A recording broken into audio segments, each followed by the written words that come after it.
نن ورځ دولت شاه ولسوالۍ ته د لغمان د فرهنګیانو او لیکوالو راتګ دا په دې معنا ده چې د اطلاعات او کلتور ریاست د فرهنګ او ګرځندوی امنیت دوی د لغمان لیکوالو په ټوله کې د افغانستان لیکوالو ته درناوی لري او د هغوی د ورځې د نمانځلې په موخه دوی دلته راغلي. موخه یې دلته دا ده چې د دغه سیمې خلک وګوري، دغه سیمې فرهنګ وګوري، دغه سیمې هغه کوم عجایب او کومې منظرې چې دا وګوري، بالاخره آینده دغه پیغامونه د خپلو لیکنو لارې ته خلکو ورسوي. نننۍ برنامه د ایپسو فرهنګي کانټینر او د اطلاعات کلتور ریاست د لغمان فرهنګیانو لخوا تنظیم شوې ده چې دا به یو ورځ دوام وکړي او دلته به موږ هم ګڼ پیغامونه دغه سیمې نه مرکز ته یوسو. بالاخره دا به د رسنیو د خپلو لیکنو لارې ته خلکو ورسوي.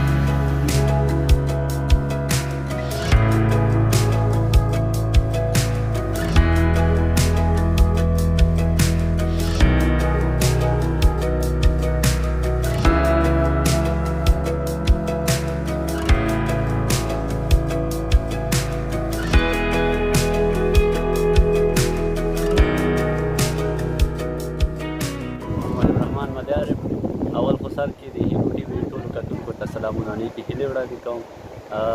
د ایپسو لغمان فرهنګي کانټینر په نوښت باندې دغسې د ځوانانو یو فرهنګي سفر دلته پلان شوی و چې د اطلاعات فرهنګ ریاست د ګرځندوی امریت ابتکار هم په دوی کې و. دوی نه ډېره زیاته مننه چې دغه سهولت یې برابر کړ تر څو د لغمان ځوانان د مرکز ځوانان راشي د دولت شاه ولسوالۍ د خلکو سره د کلتور سره د جغرافیې سره اشنا شي. نو دا سفر ډېر خوندور و. دا لومړی پلا ده چې زه راځم دولت شاه ګورم، شنې درې، روانې اوبه، غر، سیند، نو نختر، دا کرنیز حاصلات، زرغون چاپېریال، دا ښایسته مناظر دا ګورو. واقعا د سړي پکې زړه خوشحالېږي. خپل د وطن د هغه جغرافیې نه خبرېږي، د خلکو کلتور او عنعناتو نه خبرېږي، د خلکو د محرومیتونو نه خبرېږي، د خلکو هغه څه چې لري له هغه نه خبرېږي. نو ډېر خوشحاله یو ښه سفر و، خوندور سفر ده او تمه ده د دې اداراتو نه چې دغسې نوښتونه وکړي، مختلفو ولسوالیو ته لاړ شو، مختلف نالیدلي ځایونه وګورو، ناورېدلې خبرې واورو، له مشرانو نه،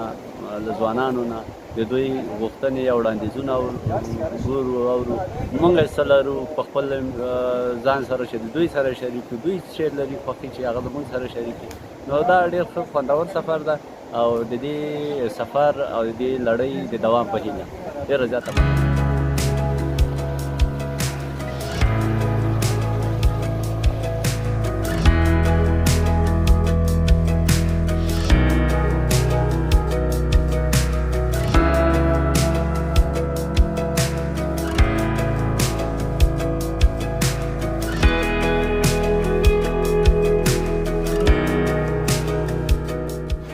لکه څنګه چې تاسو ته معلومه ده د چنګاښ 18مه د لیکوالو ورځ ده، دا چې دغه ورځ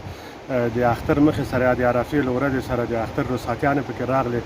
نو بیا هم موږ وپیتله چې دا ورځ ونمانځو. نو زموږ همکاره ادارې لغمان فرهنګي کانټینر ایپسو رواني موسسې سره مو خبره شریکه کړه. نو د ملګرو ټوله خوښه په دې شوه چې دغه ورځ په داسې یو لرې دوردسته ولسوالۍ کې ونمانځو. هغه په دولت شاه کې مو ته انتخاب وکړو. دلته راغلي چې دلته زموږ په شهي ورونه لیکوالان هم شته دي، د هغې سره د مهترلام ښار نه د 450 تنه هغه لیکوالان راغلي وو. دلته د دولت شاه په ولسوالۍ کې دا ورځ لمانځو. دلته موږ یو هنري نندارتون هم جوړ کړی ده او همدغسې موږ پیغام ده چې خلک له لیک لوست سره او کتاب سره علاقه پیدا کړي، د قلم وکاروي تر څو چې دا ټولنه د فلاح او بهبود خواته لاړه شي.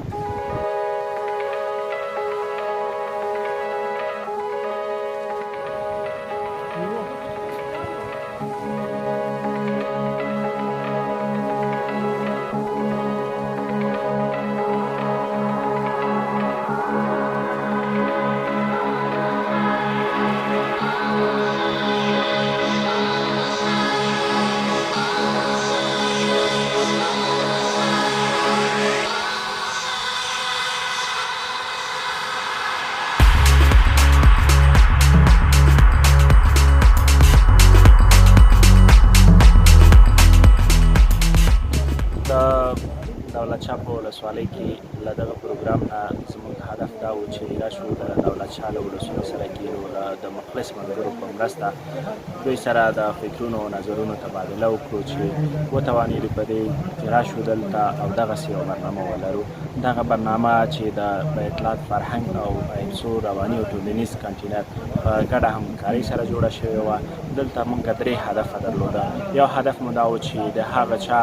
د قدردانۍ وکړو څوک چې د ټولنې سترګې، څوک چې د ټولنې غوږونه او څوک چې د ټولنې رهبر یعنې لیکوال ده. بل د دې ترڅنګ ښه ژوند یعنې څه، ښه ژوند کوم ژوند دی یا د ښه ژوند په جوړونه کې موږ باید څه وکړو، له کومو لارو چارو استفاده وکړو چې تاسو ولیده دلته ملګرو پرې نظرونه ورکړه، لیکوالانو د ښه ژوند په اړه مقالې ولوستلې. نو دلته مو د ښه ژوند په پار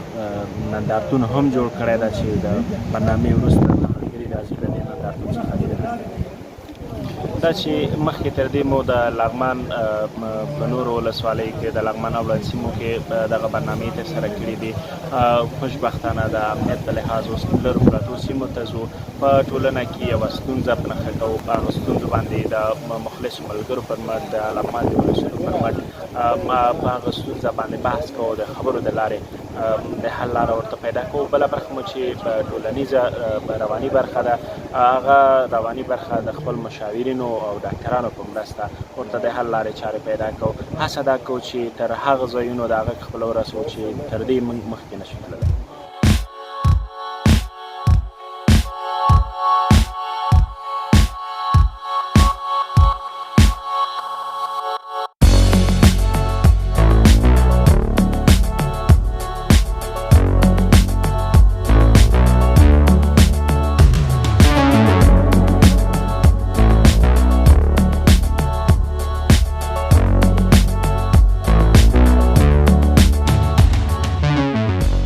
احساس د خوشحالۍ ډیره زیاته ده چې مثال دې سره وکړو چې جامو کې نه ځایږو، دا ضرب المثل ده، نو دروغ به نه وي دې کې چې دا د خوشحالۍ احساس موږ کوو. په دې خاطر باندې چې الحمدلله ستاسو راتګ موږ ته مثبت دا تمامیږي چې دلته ستاسو د پروګرام نه یو برنامه داسې جوړه وه چې لیکوالان، تاریخدانان چې کوم د قلم په ارتباط باندې وو، نو انشاءالله دلته موږ بااستعداده خلک هم لرو او د قلم سره هغه محبت کوونکي تعلق لرونکي خلک انشاءالله موږ ډېر لرو. نو مکاتبونه شاګردان دي یا چې دلته هغه د قلم په ارتباط چې موږ له غافله وو نو بیداره شولو چې انشاءالله دا ستاسو مثبت ګام ګڼو چې دلته راغلي ډېره خوشحاله وي. تاسو دې ډېر کور ودان وي، بیا د وطن په آبادۍ کې یعنې په قسمه قسم په دې مجلس کې د قلم په ارتباط د نورو د وطن په آبادۍ کې یا د همدغسې د ادب د فرهنګ په ارتباط کې خبرې وشي. موږ ستاسو د دې زمینه سازۍ نه چې موږ هم راوغوښتلو دې نه دا مجلس هم جوړ کړو، ډېره مننه کوو، ډېره خوشحاله وي انشاءالله. راتلونکي کې انشاءالله موږ خو دغه غوښتنې لرو تاسو ته چې اوس نن تاسو دلته راغلی، نو هیله مو دا ده چې همدغسې د دولت شاه ولسوالۍ د لغمان ولایت هرې سیمې ته تاسو رسیدګي وکړئ، هر چېرته چې ستاسو وسه کې وي وسعت ورکړئ، پراختیا ورکړئ دغسې برنامو ته چې موږ خبر شو نور زموږ وروڼه ټیټو پاس چې په دې درو کې دي دغسې انشاءالله. اوس خو د امنیتي په اساس خو شی نشته که نه، ښه امن فضا ده. نو هیله مو همدا ده چې ټول نور وروڼو هغه پاتې شوي دغسې برنامو مجالسونه چې کوم پاتې دي هغوی سره مجلس وکوئ، هغوی دغې لیکوالانو هغه نه خبر کړئ.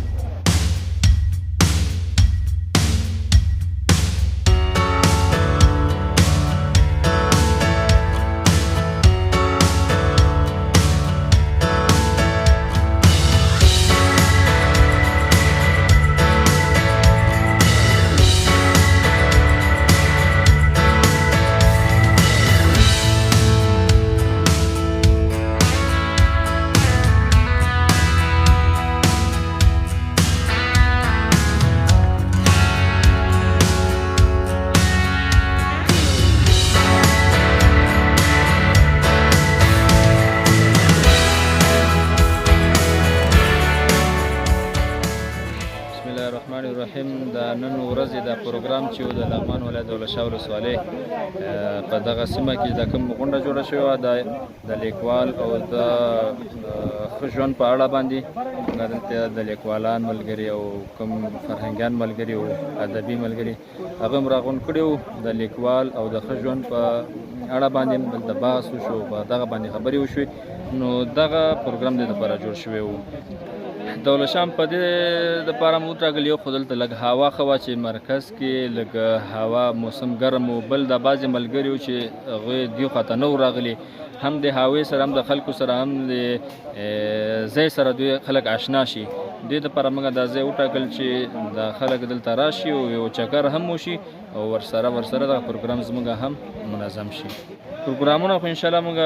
ډېر پروګرامونه دي چې هغه وخت په وخت سره انشاءالله موږ هرې ولسوالۍ ته داسې ځو